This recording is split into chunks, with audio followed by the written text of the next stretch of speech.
여러분 안녕하십니까. 상승미소입니다. 어제 올린 그 영상 보니까 아주 댓글이 어마어마합니다.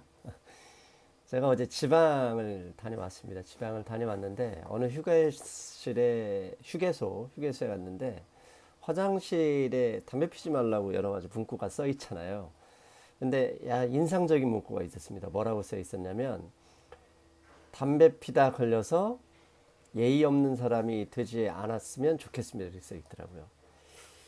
대부분은 뭐 남에게 피해를 주지 말자, 뭐 에티켓을 지키자 이렇게 써 있는데 들켜서 자신의 가오가 떨어지지 않도록 하자, 이게 상당히 인상적이었어요. 이게 원래 사람은 자기중심적이잖아요. 그러니까 그 사람 너를 위해서 피지 말라고 하는 거야 라고 했던 건데요.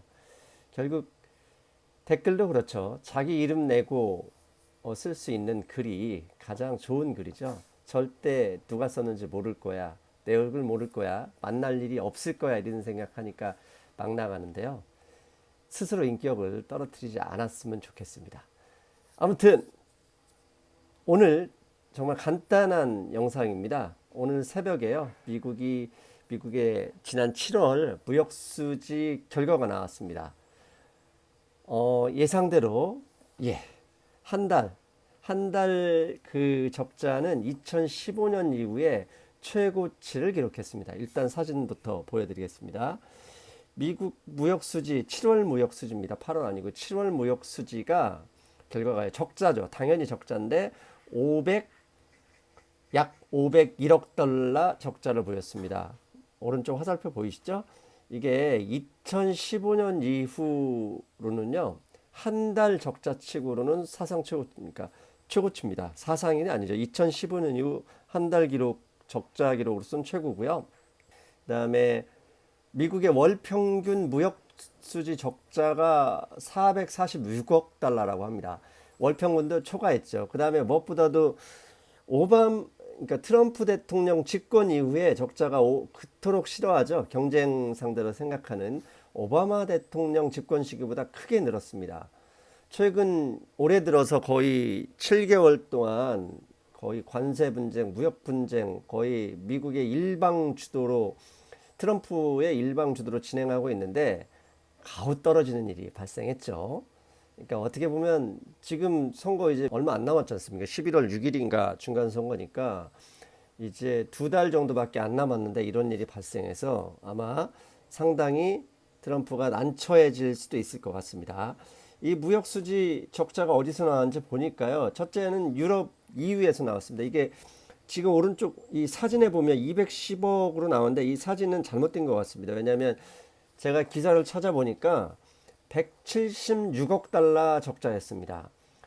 EU 무역 적자가 176억 달러인데 이 또한 사상 최고치입니다. 즉 미국이 유럽에서 계속 적자를 봤지만 이 176억 달러를 기록한 적이 없었대요. 이것도 최고치입니다. 아마도 지금은 연기됐지만 수입차에 대한 과세 문제 때문에 그 미국의 수입업자들이 그 과세, 즉 관세가 추가로 부과되기 전에 더 많이 수입해서 이런 결과를 보이지 않았나 예상해 볼 수 있습니다. 그다음에 화제의 중심이죠. 중국은 얼마를 기록했냐면 368억 달러 적자를 기록했습니다. 이 또한 하이스트 온 레코드입니다. 미국 역사상 중국이 한 달 동안 대미 무역 흑자, 미국의 입장에서는 대중무역 적자를 보인 금액 중에 사상 최고치입니다. 최근 뭐 몇 달 내내 계속 중국만 때리고 있는데 트럼프 대통령 상당히 지금 면이 안 서고 있다, 이렇게 볼 수 있죠. 이렇게 돼버리니 어제 오후에 중국 주식이 좀 많이 빠졌잖아요. 40포인트 정도 빠졌고 그에 따라서 우리 코스피도 바로 반응을 했었죠. 그리고 유럽도 많이 빠졌습니다. 이러다가 미국한테 더 당하는 거 아니냐, 이런 그 우려가 분명히 금융시장에 있었던 거죠. 그렇다면 바로 한국 시각으로는 내일 새벽입니다. 이제 공청회가 끝나서 공청회 결과가 나오고 우리가 지금 현재 뭐라고 하죠? 이걸 가장 관심 사항이 되고 있는 2천억 달러 중국에 대한 대중국 관세 25%에 대한 관세를 부과할 것이냐, 이게 초미의 관심이잖아요. 근데 저는 계속 말씀드리지만 일단 앞으로 벌어질 일에 대해서는 뭐 중국이 미국의 적이고 뭐 중국을 결국은 뭐 압박해야 돼, 이건 다 필요 없는 얘기고요. 그건 먼 나라 얘기고, 앞으로 최소한 2달 동안의 그 있을 일들을 예상할 때 최우선 고려사항은 공화당 트럼프의 재선 가도에 유리하게 하기 위해서 그 중간선거 공화당의 승리입니다. 그래서 중간선거에 공화당이 승리하게끔, 지지율이 높게 나타나게끔 유리하려면 어떤 그 일이 벌어지는 게 좋은 것인지를 판단하면 된다고 봅니다. 그렇다면 오늘 새벽에 발표한 무역수지 적자가 트럼프의 결심이 이미 뭐 2천억 달러를 진행하겠다는 그 결심을 더욱더 강하게 불을 붙이는, 그러니까 마치 뭐 불난 곳에 기름을 부은 듯한 재료가 될 거라고 생각을 하고요. 그래서 당연히 내일 새벽에 2천억 달러 부과를 지시할 거라고 봅니다.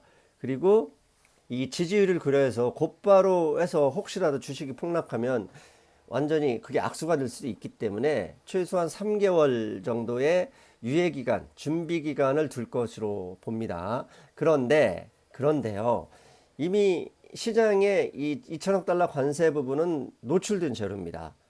그렇기 때문에 단기적으로 악재가 될 수 있겠지만, 이것 때문에 우리가 이미 6월, 7월에 겪었던 상당히 커다란 하락 요소가 될 수 있을까는 조금 그렇습니다. 그래서 저는, 제 생각은 단기적으로는 뭐 지금 어제 오늘 반응을 보이고 있지만 그렇게 크게 영향을 받지는 않을 수도 있다, 이렇게 생각하고 있고요.